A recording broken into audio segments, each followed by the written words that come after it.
Be a part of the best pro wrestling podcast today by supporting the Going In Raw Patreon. You can enjoy access to the live taping of the show, exclusive merchandise, and patron-only episodes, and so much more. Support Going In Raw today. Click the link in the description.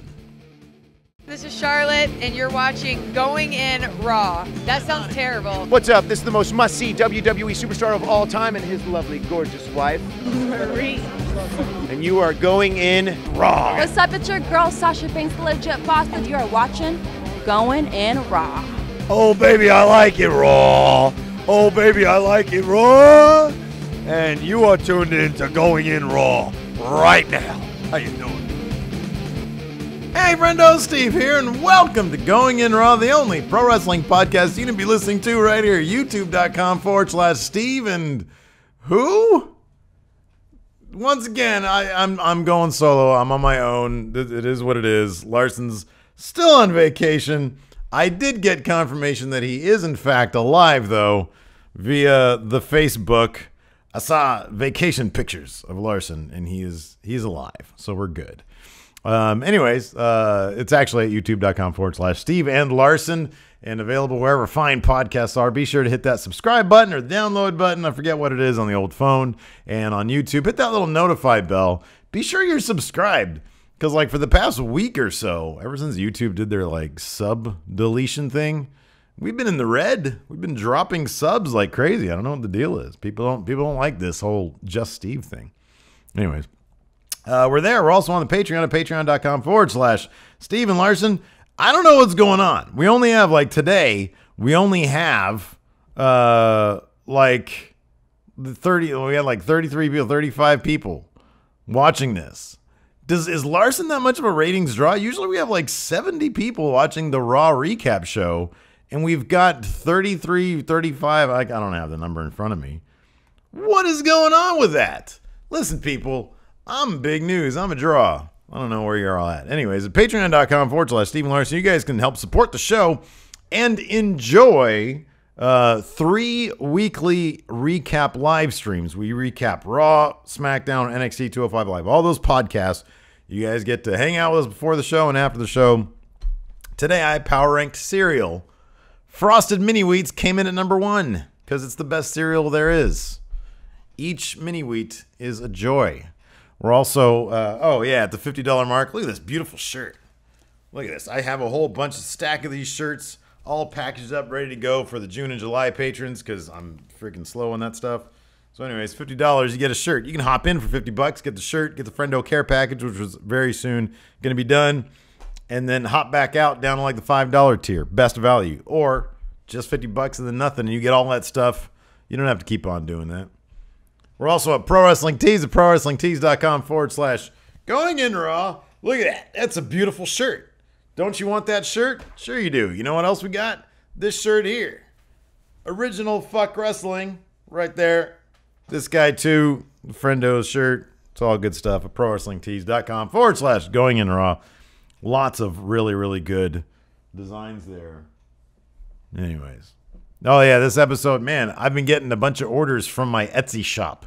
This episode, because it's just me, is officially sponsored by the Friendo Workshop. Etsy.com/shop/MFSteve here. The link is in the description.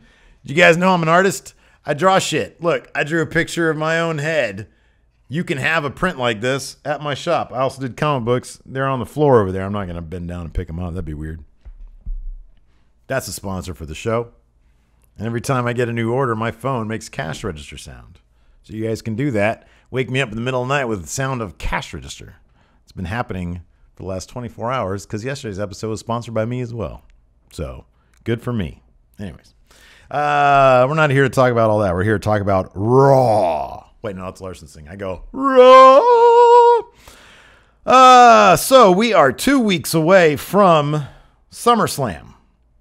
And I'm looking at this episode. I think it was good. I watched most of it live. Again, I've mentioned this on the show before.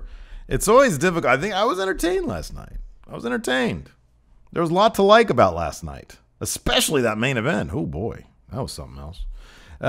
Couple slogs. The Bray Wyatt Finn Balor. That was a burp coming up. The Bray Wyatt Finn Balor thing was a snooze fest. I don't know. You can't just toss Bray Wyatt on the mic with zero direction and get something entertaining out of it. He knows what he's doing. He knows how to talk. But when you have two guys who just sort of look cool and one guy who talks cool, a.k.a. Finn Balor, and then Bray Wyatt who talks cool and looks cool, you still need something. You still need some story. You need them to do something for, people to care about their match. I think there's only one more week. I think next week is the go-home to SummerSlam. Yes, it is. And we still don't really know why these two are. I mean, I know why Finn's in a feud because Bray is kind of doing his weird taunting thing. So Finn doesn't really have much of a choice but to be in this. But why is Bray messing with Finn? I don't know. Do you know? Because I don't. And I don't really care at this point. There needs to be something there, man. Anyways, we'll start at the beginning like we usually do. I had to write my own notes because Larson's not here. That's all right, though. Made me pay attention. I actually paid attention to this episode of Raw for once. There was a lot to like, though, like I said. It started out with Miz TV. Miz called out Jason Jordan, said he's tired of being cheap-shotted. And instead of Jason Jordan, his dad, his storyline dad, Kurt Angle, comes out. And he says, Jason Jordan's not coming out, but there's a guy who is going to come out. He's coming out right now. There's Brock Lesnar wearing the bluest shirt I've ever seen in my life. I mean, honestly, do you want people to think he's going to SmackDown? Because that's what I thought. Oh, my God, Brock Lesnar's wearing a SmackDown shirt. It was just a blue version of his shirt. They were in Toronto. I'm assuming that's a Toronto sports color. I don't know. Anyways, he comes out. Kurt Angle, Paul Heyman comes out with him. Miz starts talking a lot of crap. Basically said, which I actually kind of like this because Miz didn't give a shit. Usually people are in there with Brock. I at the SummerSlam thing last year, Brock Lesnar was 20, 30 feet away, and I was terrified. I wasn't going to ask him any questions. Them boys from What Culture did. I was like, that's, taking your life in your own hands, boys. Live and learn. The mistake of youth, as I like to say. I wasn't going to interview Brock Lesnar. He scares the crap out of me. But Miz didn't give an F. He was in there talking all sorts of shit. He was saying, if I was a betting man, I'd put my money on Samoa Joe, Roman Reigns, or Braun Strowman. I wouldn't put my money on you. Granted, he had the Miztourage between him and Brock Lesnar. But yeesh, I would, come on, look at how they booked Bo Dallas and the other guy, Curtis Axel. I mean, Brock could go through them like butter, and he did. Paul Heyman got on the mic and said, he said, do you and your wife like to role play, Miz? And I was thinking we're going to get a Paul Heyman Miz live sex show coming up, but no. Paul Heyman said, we're going to role play. He said, Miz, you're going to be Roman Reigns. Bo Dallas, you're going to be Samoa Joe. And Curtis Axel, you get to be Braun Strowman. And then Brock Lesnar just completely annihilated all three men. It was pretty cool. Look, I would love to see a rivalry between The Miz and Brock Lesnar. It's not going to happen.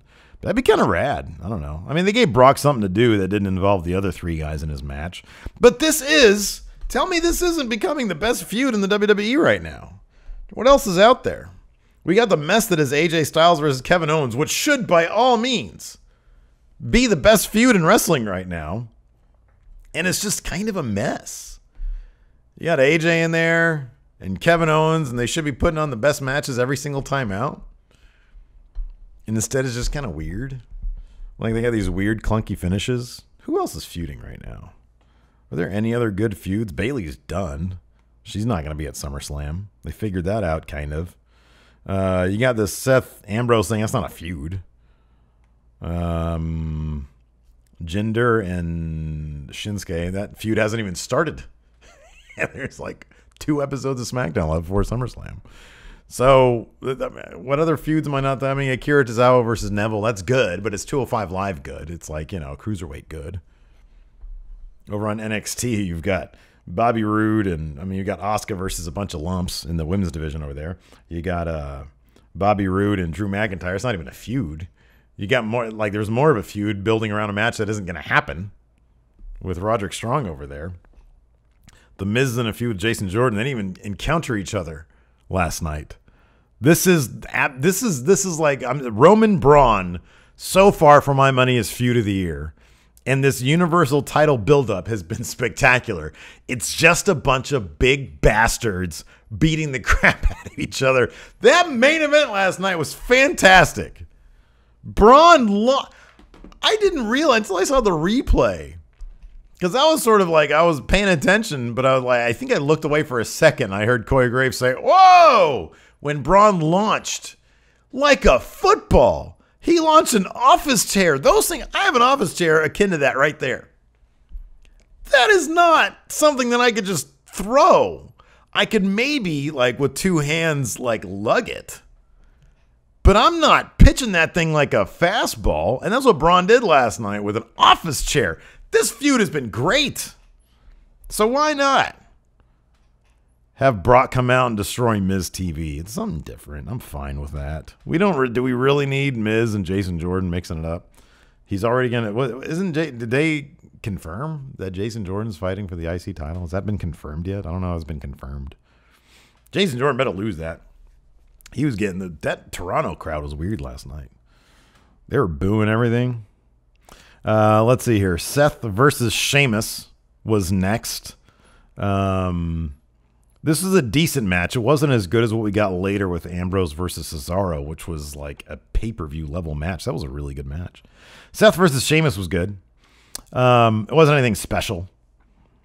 We had, and there was one part I actually started cracking up at, and that's when Sheamus was sort of on his hands and knees, kind of. And Seth had him by the head, and he was just kicking his head. But it just can't. I don't think the fastest man in the world, who's that? Usain Bolt? Not anymore, but still kind of. Could do, like, in that position, the kicks just aren't going to be that fast. But Corey Graves was selling this shit. Oh my God, those kicks are so fast. Rapid fire kicks. And they were just like really slow kicks. It looked goofy. Not everything's going to work, people.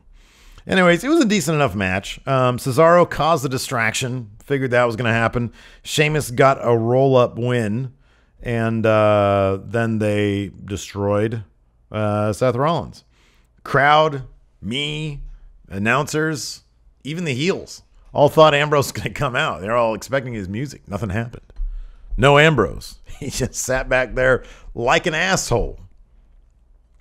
So they destroy Seth Rollins. Seth Rollins, the next thing we see is Seth Rollins going back. I think we cut to commercial. Come back. Seth Rollins backstage steaming. Runs into Ambrose, coincidentally. Ambrose is like, "What do you want from me?" And Seth is like, "I'd like you to freaking help me." And Ambrose is like, "I'm done helping you. That was a one-time thing. You're on your own. I don't trust you." Seth says, "What do I have to do to earn your trust?" Starts yelling at him. So anyways, that was an open-ended question. That would be solved later on. Jason Jordan came out to a chorus of boos. I don't know what they're doing with Jason Jordan. I really hope they have a plan for him to become, I don't know, like a real jerk. Because he was kind of showing signs of it. He comes out wearing, I swear that singlet was ugly. He was wearing red, white, and blue, what looked like red, white, and blue vomit, sort of on the top part. But then the bottom part was kind of the same kind of tone as his skin. So if you blurred your eyes a lot, he looked like he was a Ken doll with no pants on, but wearing like a raggedy red, white, and blue tank top. It was not good. His music is terrible. I feel like, I don't know. I hope that they're doing bad things with Jason Jordan for a reason. Anyways, he comes out. Oh, backstage. I forgot about this. Backstage, Kurt Angle was like, "Oh my God, what are we going to do?" Curtis Axel was supposed to be Jason Jordan's opponent. What are we going to do? And he's just sitting next to Curtis Axel, who's still nursing the Brock Lesnar injuries, which were probably real. So Kurt looks off to the side. It was comedically filmed, whether they meant to or not. But you got the camera on Kurt, and then he's like, what are we going to do? And then the camera sort of pans over, and there's just like Jobber McJobs a lot. Like the most jobberest looking dude ever seen in my life. Waiting around. And I feel like, is somebody at WWE watching Global Force? Are they watching Impact?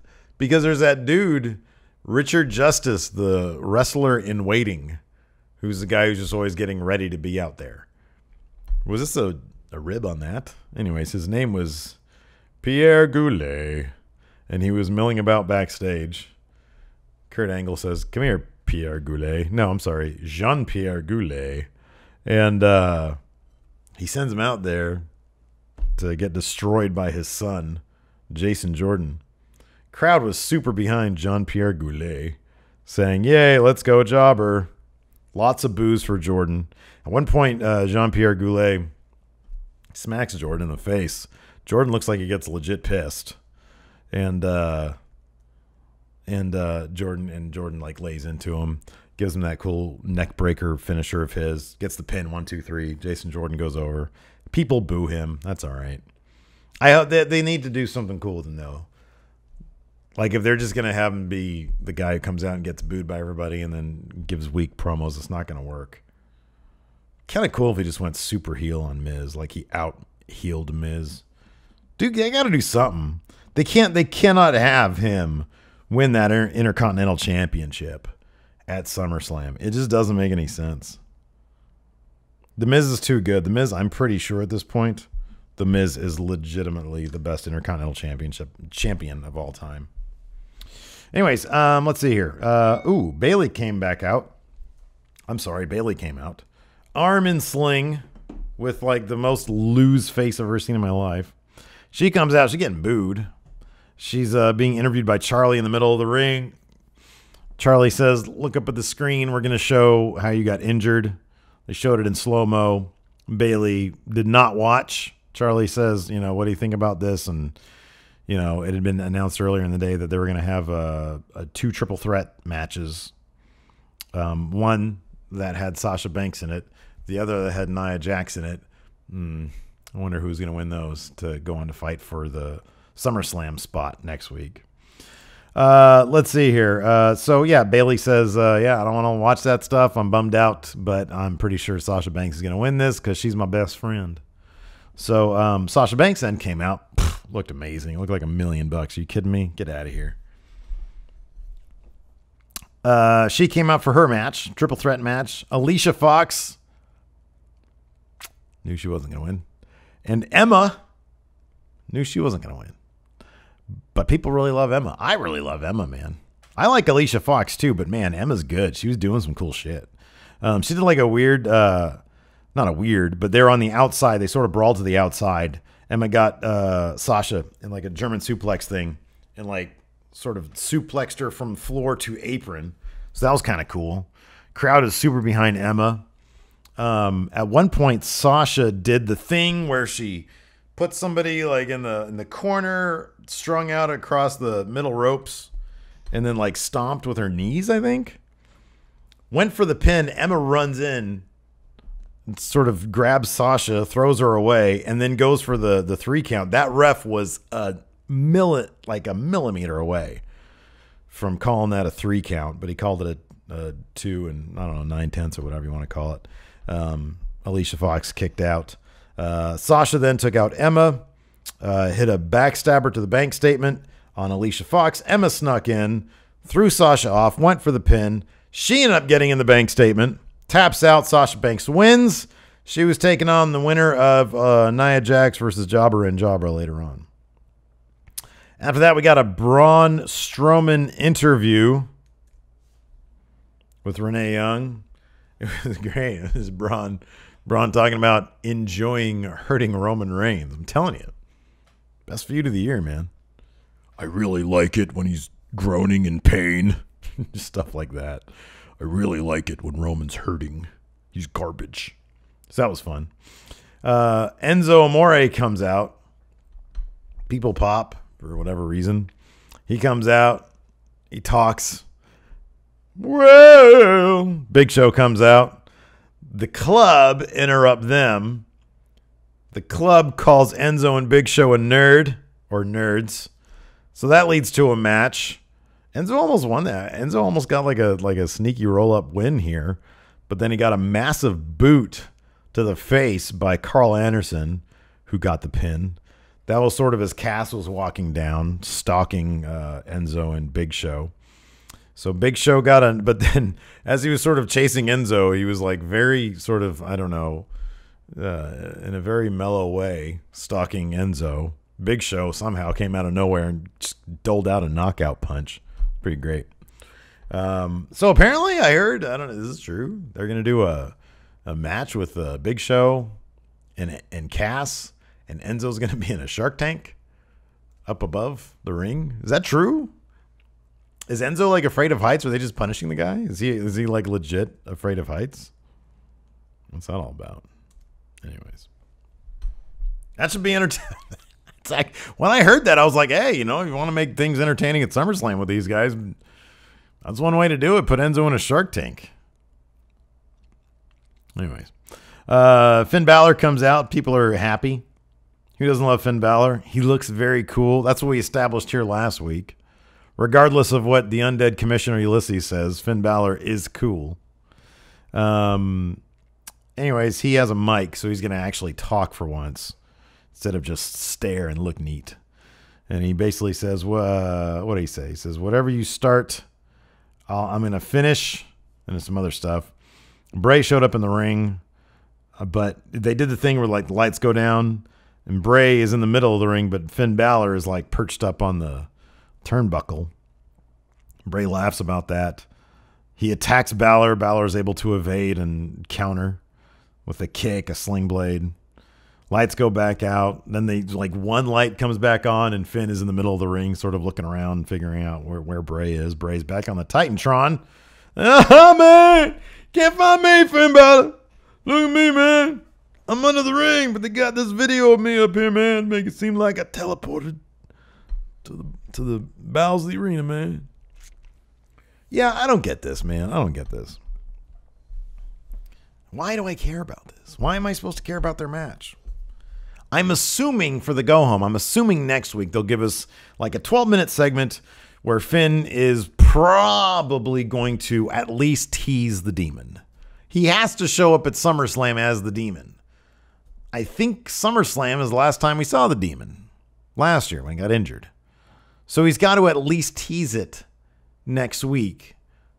So that'll build up things. But I feel like there's been a massive wasted opportunity. It honestly feels like all those writers there at the WWE just said, oh no, we're going to work on this other stuff. We're good over here. We're just going to give Bray a microphone. We're going to turn out the lights a bunch. Get some footage of him up there on the Titantron. He'll be very vague. Finn will look cool. Match is sold. I mean, look, I suppose that's as good as anything, right? I mean, at this point, me and Larson would be talking about it, and I'd play devil's advocate, and I'd say, does the story really matter here? It's Bray Wyatt, it's Finn Balor. What are they going to put on the line? The Demon persona? Is Bray Wyatt going to come out as a demon? That would actually be pretty cool. I'd watch that. They should have done that. Anyways, moving on. Sheamus and Cesaro. They came out. And then we had Ambrose versus Cesaro. Every once in a while, Raw will pull this off. They'll do something weird. They'll have a really long, really good match. They did that twice. But like in the middle of the show. This is the middle of the show. Sheamus, Ambrose and Cesaro had a really, really good match. All sorts of false finishes. I mean, there were some Sheamus distractions. Cesaro was about to drop a superplex on Ambrose to the, like, from the top turnbuckle to the outside of the ring. Crowd was huge into it. Luckily, because that was never going to happen, Ambrose reversed. Still a superplex from the top. Pretty cool.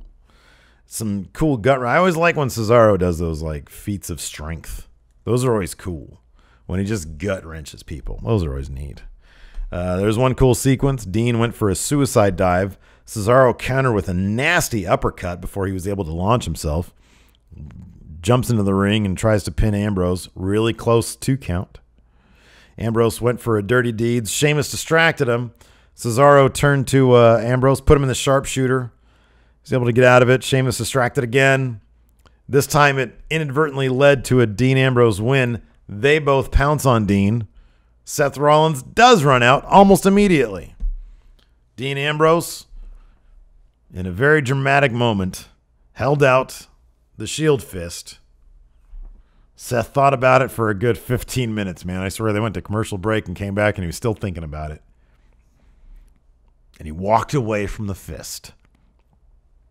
So now Seth was bugging about it last week. We're the Shield. Dean said no. This week, he's like, Ambrose, where were you? And then he runs to Ambrose's side. Ambrose offers up the Shield. The crowd wanted it. He said, I don't think so. We're not going to do that until SummerSlam or maybe on the go home, but I can't believe they're going to do that until it's the actual SummerSlam match and they win the titles. They're going to win the titles. One of them's going to throw it out. I'm thinking it'll probably be Dean. Seth is going to reciprocate. Crowd's going to go apeshit. They'll lose those titles at WrestleMania to the Young Bucks. Probably not. Let's see here. They actually mentioned, when did they mention this?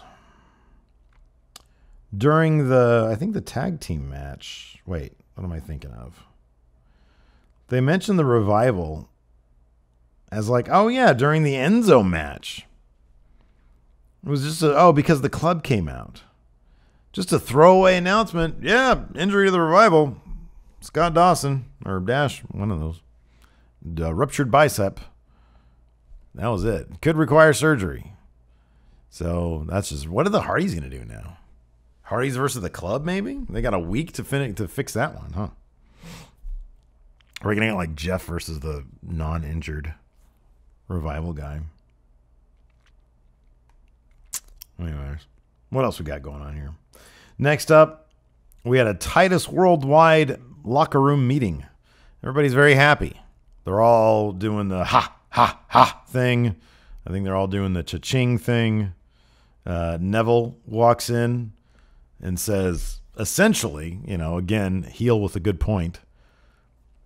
Why would you take this match against Daivari tonight when at 205 Live last week, you already secured yourself the number 1 contendership? You're going to SummerSlam. It's done. Now all you've done is given a chance for a guy who has nothing left to lose to ensure that you don't make it to SummerSlam. There's nothing in this for Daivari to win. If Daivari wins this match, there's nothing in it for him. And he even said that. When did he come out and, I think he came out, it was either backstage interview or something. He said, you robbed me of my opportunity to make my name as the next great Iranian wrestler. I'm going to rob you of your opportunity to win the Cruiserweight Championship. All right, Daivari. No, you're not. We all know you're not going to do that. Akira Tozawa actually won in pretty easy fashion in their match. Finished him off with a senton bomb. Daivari tried to go after that shoulder. They're kind of no-selling the shoulder injury now, which I'm not really sure why. But they kind of made that as a kind of a running joke. Kept on asking him, what's up with the shoulder? They did a great backstage segment. There was 2 great backstage segments. Mike Rome is quickly becoming one of my favorite guys in WWE.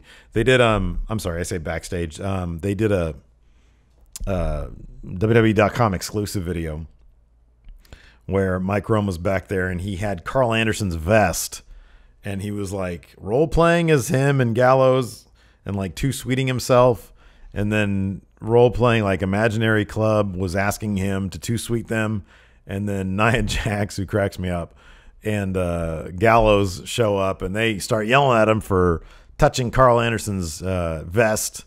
Call him a nerd. Carl Anderson comes in there. Mike Rome runs away. It was funny stuff. I thought it was hilarious. And then they did another one with Titus Worldwide. They were doing a press conference. And I don't know. It was funny. You got to check it out for yourself. Dana Brooks involved.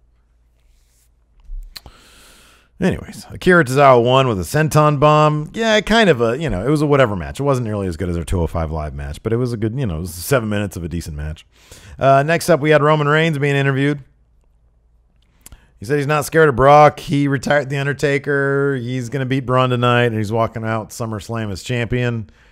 It was exactly what you'd expect from Roman Reigns. Hey, I'll say this, though. Credit to WWE. I'm not tired of Roman Reigns yet. Because they have him in a feud that he should be in. He's in a feud with Braun Strowman. Feud of the year so far. Especially after that match last night. If that didn't put the icing on the cake, I don't know what will. It makes all the sense in the world for Braun Strowman to win that title at SummerSlam. And him and Roman to continue this till Survivor Series. Maybe the Rumble. Anyways. Let's see here. We had next up, the second triple threat match. Mickie James versus Dana Brooke versus Nia Jax. So this sort of started out same way as it usually does. Mickie and Dana, whoever all the non-Nia Jax people team up on and try to get Nia Jax taken out of the match. So they do.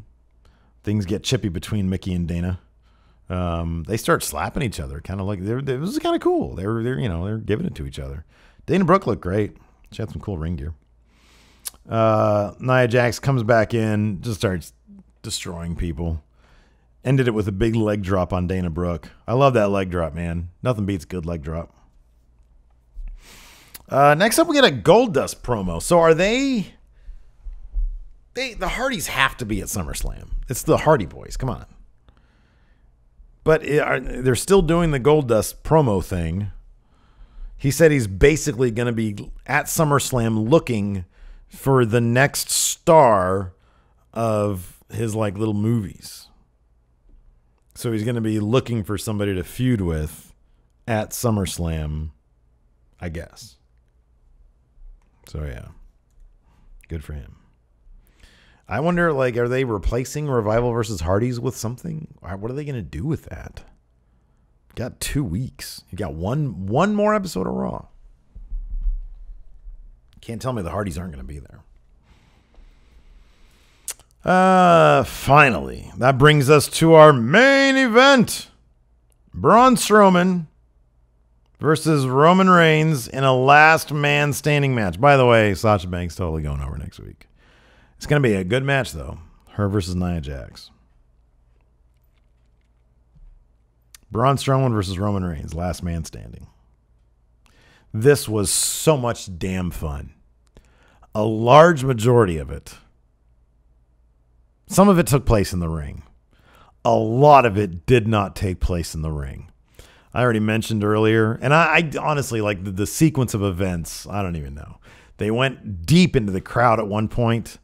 They were using everything to just punish each other. One point,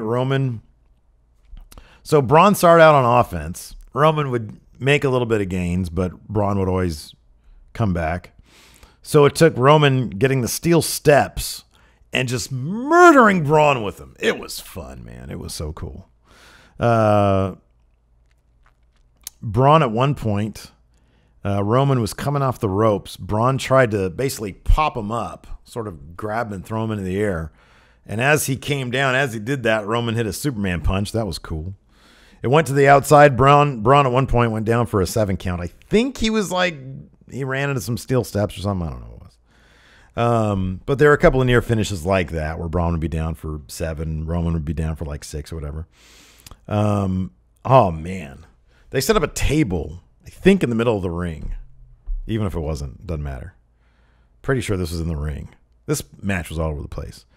Roman Reigns basically deadlifted Braun Strowman up onto his back, up onto his shoulders, rather, for a Samoan drop, and he hit that through a table. It was freaking great. It was awesome. How do you not love this feud? It's great. Let's see here. After that, both men got up from that. Roman Reigns was running. Braun went over by like where the ring, the bell keeper, the timekeeper is, the bell thing is. Picks up an office chair as Roman Reigns is running around the corner and launches that thing. I have never seen anybody launch an office chair. I couldn't even launch like a folding chair with that velocity. Nails Roman with it. It was fantastic. Reigns goes down for a 9 count. Gets up. They go deep into the crowd. Then they end up on the stage.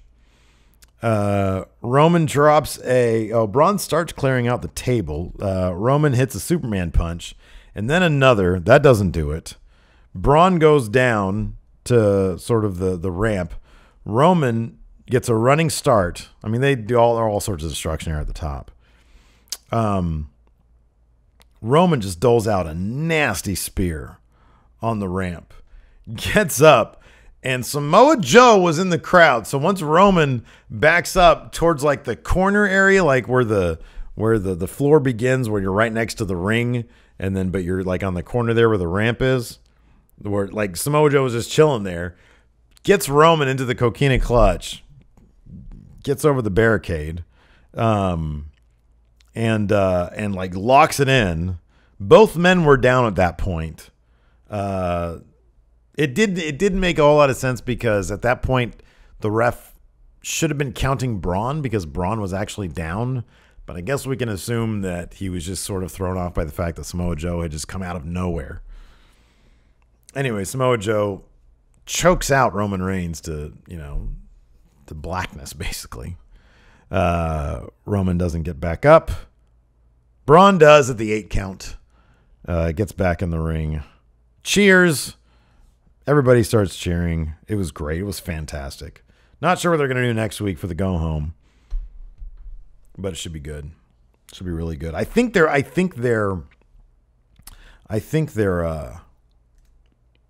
sort of positioning this so that these last 3 episodes, because Roman stood tall last week, Braun and Samoa Joe, but more Samoa Joe, I guess, or Braun won this week. I'm assuming next week, I don't know. I just get the feeling they're all 3 men. So you can sort of consider these last 3 episodes all the go-homes. So it's not necessarily going to matter who stands tall at the end of the go-home in terms of who's going to win at SummerSlam for the Universal Championship. Because I think they're sort of structuring it so that all 3 men at various times have stood tall. And I don't think it's really going to matter who's the last man sort of standing.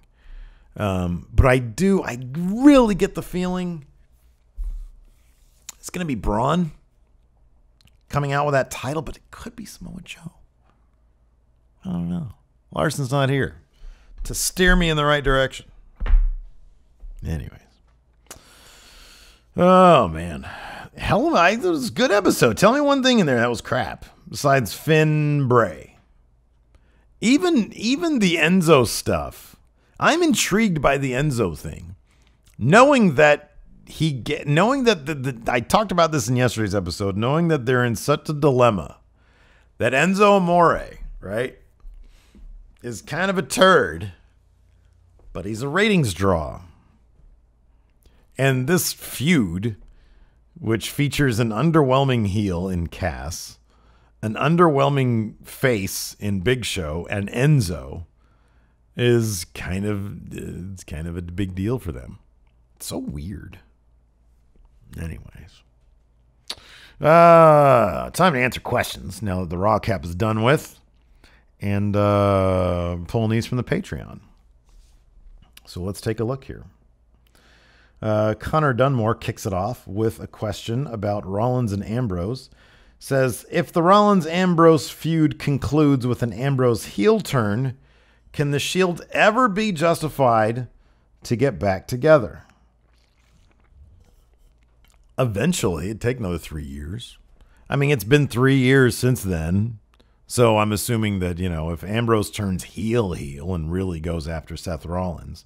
But no, make no mistake. At SummerSlam, they're winning those titles. And after they're done drawing money, they're probably going to have Ambrose turn heel on Seth Rollins. I could totally see that. Probably, I would think by Mania. This isn't like a Cesaro-Sheamus union. This is two singles guys who they think they can make a lot of money with as a tag team. But understanding completely that they probably draw more money as singles guys, they just, the Shield is something everybody wants to see. So yeah, they can always justify a Shield reunion. Doesn't really matter, man. People are always going to want to see the Shield together. Oh, I should have mentioned that too. Yeah, I forgot about that. I'm looking at the chat right now here. The patrons are talking about the fact that Bayley, they were booing the shit out of her. I don't really know why. I don't really get that, to be honest with you. I thought there was some other chants that I thought were kind of questionable.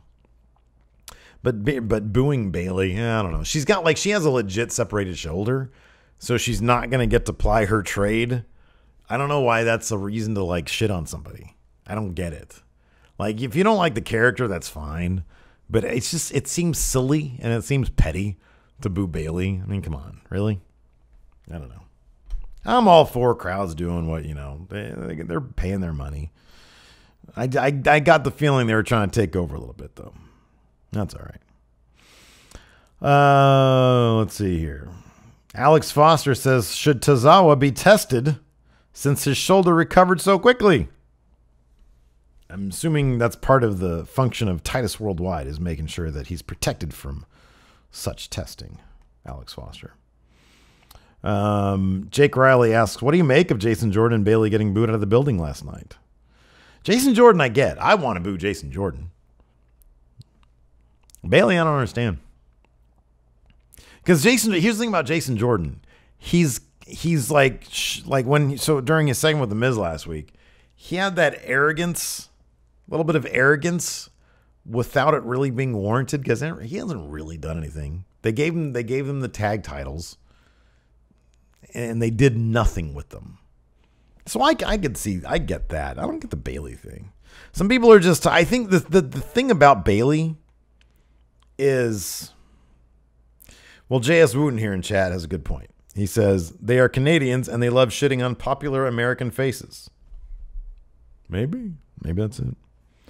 The thing about Bayley, though, is that we've seen her be, we've talked about this a million times, we've seen her be super over before in NXT.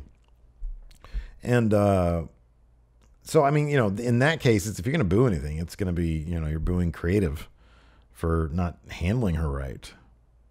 But, she's doing what she can. Empire of Cleanliness champion Andrew Mullen. Is it even possible at this point for Cesaro to become a world champion? No. That's okay. There's nothing wrong with that. He's got a great career. He should be very proud of his career. Not everybody has to be world champ. Jinder Mahal is champion right now. So, I mean, it's possible for anybody to be world champ. It really is. If they gave it to Jinder Mahal, they can give it to Cesaro. I don't think they will. Jack Dolan says, how do you feel about the Let's Go Jobber chants? I thought they were great. I really did. I thought that was one case where Jason Jordan hasn't earned the cheers. That's a case where just because he's a face, it doesn't mean he has to be cheered. I was fine with the Let's Go Jobber chants. Dude's making, what is his name? Jean-Pierre Goulet. Making a name for himself. Good for him. Brock without the K. Lesnar. If John Cena jumps to Raw, who's he going to feud with? Everybody. Was he Roman Reigns? Let's see a Roman Reigns Cena feud. It makes all the sense in the world.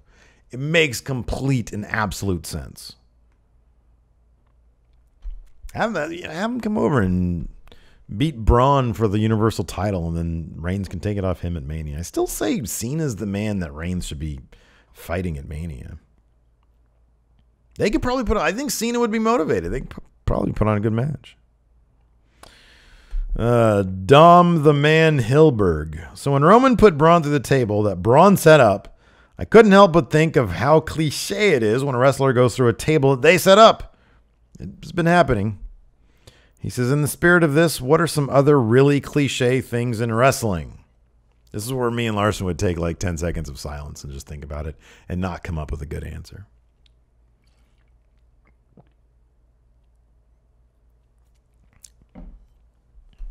I don't know. I don't know. Seriously, this is the right stare. This is what Larson's good for. He's good for a lot of things. I'm joking. I just stare at him. He'd come up with something, and I'd say, "Oh yeah, okay." And if I have nothing to add, good answer. Oh man, that's the kind of thing I'll figure it out when the camera goes off. What are some other really cliche things in wrestling? I don't know. There's like a million of them. I don't know. Let's see what you guys have to say. I mean, you guys, I'll wait for chat to respond to this one. Sitting there behind your computers, you guys can come up with some stuff. Darth Cadus. Is the Bailey gimmick dead? No. Nah, it's too strong of a gimmick. It's not dead. It's not dead. Let's see here. James Rodriguez has a good question. What do you think is more likely? Seth and Dean win the tag titles at SummerSlam, or Dean turns heel on Seth at SummerSlam? I think it's they win tag titles. I think they want to get some money out of them first. I think they want to do that. Oh, this is a good one. Michael Berry. If Enzo could time travel and be the manager for any wrestler in history, who would you want him to be with?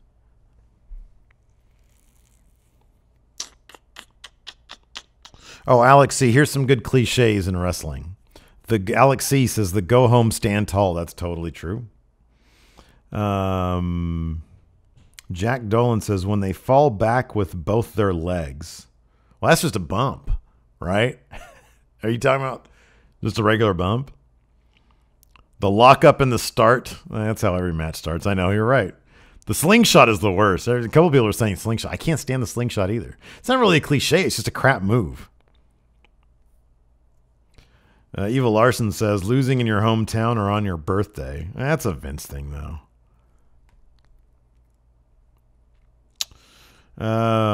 Let's see here. Eddie Jose Guevara Menivar says, today WWE posted a match between Shield Dean Ambrose and NXT Neville for the U.S. title on NXT. I remember when they did that. How do you feel about WWE doing these type of main roster championship matches on NXT again? If they did, imagine the NXT challenger winning and being a way to storytell their way into the main roster, kind of like Paige did. Yeah, no, I would dig that. I think for Asuka, it would make the most sense at this point. I could see them possibly doing that. Dylan Beck says, one cliche thing I really miss is when the ref would lift up a wrestler's arm to check on them during a submission. And the 1-2, and he's not done yet. I remember that.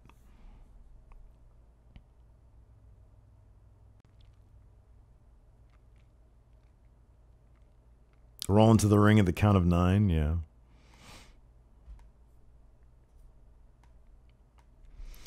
JT has a good question. Is the WWE purposely trying to get Jason Jordan to get booed for a heel turn against Kurt Angle? Hard to think that isn't... It's hard to think that that's not... I don't know, man. I don't know. He goes out there, they put him out there against a jobber that they know is going to be over with the crowd because of the nature of the crowd. He's doing like kind of, he's got like sort of intense heelish mannerisms. Maybe he's going to go crazy after he loses to The Miz at SummerSlam. Starts talking about how discovering his real dad has thrown him into emotional turmoil. Oh, yeah, there you go. T.A. Turnage has a great one here in chat. The turnbuckle either hurts like hell or is a springboard. I hate that. They made fun of it in New Japan. Whenever Yano trying to take the big pillow off the turnbuckle area there, the corner, and then like he throws Kenny into, I think it was the Omega Yano match at G1 last week. And when he finally hits the corner, it doesn't make a lick of sense. You're not going to hit it flush. It's in a corner. Master Snagman, save that question for later. But I would win. He says, who would win in a fight, me or James Ellsworth? I would win. Totally. Let's see here. Oh, wow, I just noticed something. Jose GGR has a question about Elias Samson. There was no Elias this week. That's a bummer. He said his Elias's gimmick as the drifter, actually drifting out of feuds before they actually finish. I think he's done that a couple times now. Aaron G asks, if Neville drops the title at SummerSlam, what's next for him? Does he leave 205 Live to compete on the main Raw roster? Marcus Mark adds, I have a feeling 205 Live is going to be part of the Superstar shakeup. Maybe.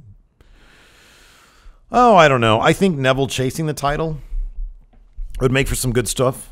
Some good stuff. I could see him leaving to compete on the main roster. I could totally see that. He has established himself as far and away bigger than anybody else on that roster. And I feel like they need some room for some more heels to breathe. And Neville going to main roster at this point would be fantastic. I think it'd be great. They just need to make sure he gets some wins, maybe a run with the IC title. Sean Hulver has an interesting question. What do you think they're going to do? What do you think they're doing with Miz right now? If Lesnar retains at SummerSlam, could you see Miz getting the next title shot? I would love to see that at this point. I would really I don't think so. I don't think it's going to happen. I would love to see that, though. I think he's just going to keep on being the best Intercontinental Champion ever, though. Oh, Elias was in a dark match. Nice. The chat also functions like as my producers. Or like behind the couch over there. Hey, Steve, Elias is in a dark match. Thanks, guys. It's my Hilton. Let's see here. What was the reason for Seth Rollins not extending out his arm to Dean? It was all emotional stuff. Should Nia and the club become a full faction? Yes, absolutely they should. Let's see here. That was a question of Leo, the advocate for Leo Rush. I finally saw the bit where he no-sold that ladder into the table bit. You know, I'm all for interesting things in wrestling. Not really for that. Wasn't huge in it. It just seemed like something to do to try to get people to talk, as opposed to try to do cool shit that does get people to talk. Just my opinion. Let's see here. Oh, first-time patron. Ulysses the Cock Ramirez. If Brock were to drop the Universal title to Samoa Joe and leave the WWE, do you believe he'll be the surprise entry in the Royal Rumble, win it, and then go through with Brock versus Roman WrestleMania as expected? Maybe. That could be. They could. I don't know how many dates he has left on his contract. I know his contract runs through WrestleMania, but he has a specific number of dates that he's supposed to work. So if they want to use him heavily between Rumble and Mania, that's a possibility. Maybe show up at Survivor Series. I don't know. Anybody's guess. Let's see here. Who do you think? Who's asking this? Shasa is asking this. Who do you think will get to hold singles titles gold first between Sami Zayn and Chad Gable? Sami Zayn always has a chance at winning. I could see them putting Sami Zayn in like an impromptu tag team and winning the titles there. I could see him winning the US title within the next 12 months. And I can't say the same for Chad Gable. He already won the tag championship. I think that's going to be it for him for a while. He might go back down to NXT. I hope not, but I could see that. That's actually a good point here. Power Girls champion KH Christian says, hey, Steve, you're doing a great job. Thank you. Did anyone else see Braun just no-sell the 9 count? I think it was it 9 or was it 8? Might have been 9. Said he just popped right back up. And that bothered me too. Like, it's a struggle. I would think. I've never been in a last man standing match. So I've never had to come to from being evidently concussed, from being knocked out. I wouldn't think you just pop up, right? Or maybe you come to and yeah, you just, oh yeah, there's counting. I got to pop up.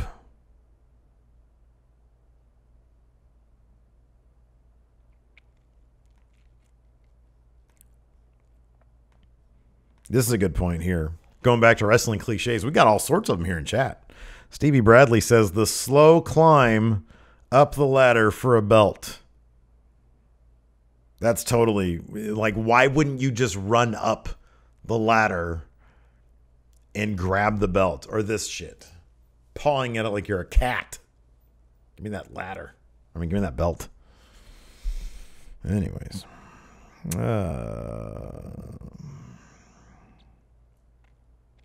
Couple more questions here. There will be no Kayfabe Corner today. I don't have anybody here to play with, man. I mean, I could play with the people in chat.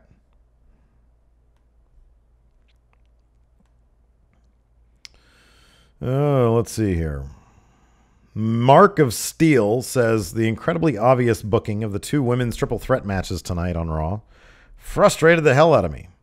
Do you prefer booking that may seem random and nonsensical, a la Jinder as champ, or do you prefer booking that makes more sense but is obvious?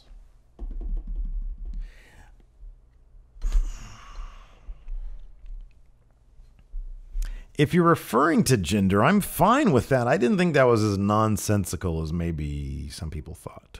He came back looking amazing, looking jacked. So it kind of made sense. Guy works hard, he gets better. I see the point in that, though. When it is random and nonsensical, it can just leave you be like, wait, what happened? Why? But then, you don't ever want the obvious. You don't want to not be surprised. So I would say, what do I prefer? Being surprised, even if it doesn't make any sense. At least at that point, you can just say, well, I want to see where it's going to go, as opposed to I can see where this is going a million miles away. A couple more questions here. That guy says, if you can have 2 superstars switch gimmicks, which 2 would it be and why? Jack Gallagher and Braun Strowman. Because, think about it. Let it sink in. See why now. Let's see here. Scott Hall's Toothpick asks, I find it very annoying they use the same women over and over again in Raw and do not give anyone else a chance. Like last night, we all knew it was either going to be Nia or Sasha that faces Alexa at SummerSlam. Then on SmackDown, I feel like anyone can win at any moment within reason, which I really like. Keeps me interested. Book the Raw women's division to make the other women on the show more of a threat. You just need to start doling out more wins. You're right. There's only 3 people on that show who are actually a threat. Well, 4 when Bayley wasn't injured. That's why the SmackDown division has more depth in terms of. But it's what they've built. Absolutely, it's what they've built. Give Dana Brooke more time. I like Dana Brooke. Here's the thing about Dana Brooke. I honestly feel that, and I don't know, maybe I'm wrong about this, but she seems to work hard. I think I follow her on Twitter or Instagram, something like that. She seems to work hard. She seems to not be dramatic about things. So you hear this like heat between Sasha Banks and Alexa Bliss, like this real life stuff. That Alexa is a politicker and just knows how to talk to people backstage, and that's how she gets her opportunities. I have no idea if that's true or not. That could be a work, that could be story on it, or it could be not. I don't know. I have no idea. Dana Brooke seems like the kind of person who keeps her head down and works really hard. I don't know. I don't know what gives me that impression. I always see her in the gym on her Instagram. I think that's great. I just feel like she's a hard worker, and I would love to see her get more opportunities. Emma is a terrific worker. You're absolutely right about this. Emma's a terrific worker. You have Mickie James in your division. Why aren't you doing anything with her? What are you going to do? Let's see here. Oh, it was a good one. Some power. We're going to end on some power rankings here.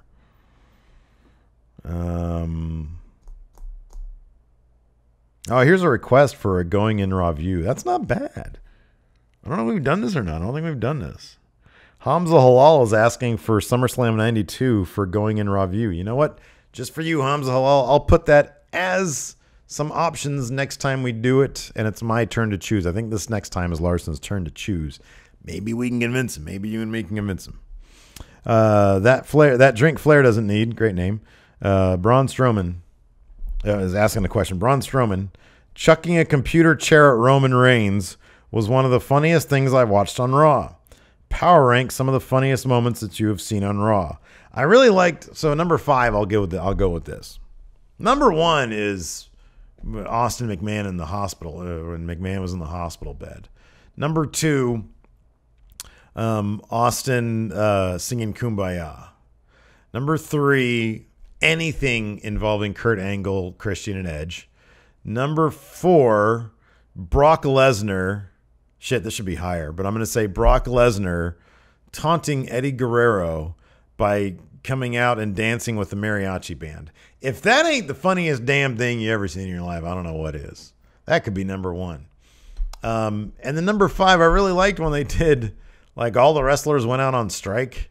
And so it was just Triple H as the ref, CM Punk on commentary, and then what was it, like, Sheamus and I forget who that was. I don't know. And it was like nobody else was there, and they were just going to have a 3-hour match. That was really funny. I thought that was really good. Was Cena one of them? Crap. Now it's bugging the crap out of me. Anyways, doesn't matter. Oh, man. So anyway, that's it, man. That's all I got. That's all I got for you guys. I do appreciate you hanging out. I think Larson might be Skyping in tomorrow, although if he's watching, Larson, just stay, just hang out. Do whatever you want to do. You don't have to do anything. I can hold this down for one more day. Come back on Thursday. We'll do NXT 205 Live and Dirt Sheet. Anyways, for the rest of you, thank you for tuning in. Thank you for watching just me. Hope I did well. Patrons, of course, stay tuned. And until next time, we'll talk to you guys later.